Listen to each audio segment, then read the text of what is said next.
साधारणतः 30 मेंबर आमचे आले आणि सत्तेच्या अगदी जवळ आम्ही पोचलो। हे सगळं करत असताना निवडणुकीच्या निकालाच्या दिवशी सगळेजण आपापल्या घरी असताना आमच्याच काँग्रेसच्या एका मोठ्या नेत्यांनी काही आमचे नगरसेवक हे घरी असताना त्यांना उचलून नेले। खरं तर जे पक्षाचे नगरसेवक आहेत त्यांना उचलून नेऊन असे वेगवेगळे गट करायची गरज नव्हती, पण हे चुकीची पद्धत या ठिकाणी झाली आणि दोन गटामध्ये कुठेतरी काँग्रेसचं विभाजन या ठिकाणी झालं। नेतृत्व खासदार झाले म्हणजे काही जिल्ह्याचे किंवा लोकसभेचे मालक ठरत नाहीत। तेथील कार्यकर्त्यांना सांभाळणं हे नेत्यांचंही काम आहे आणि खासदारांचंही काम आहे।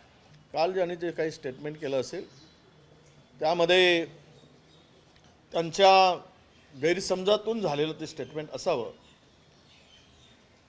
त्यांचा काहीतरी गैरसमज झाला आहे खासदारांचा आणि भविष्य खूप मोठं आहे त्यांच्याकडे। त्यांच्या वयानुसार राजकीय संयम ठेवून बोलावं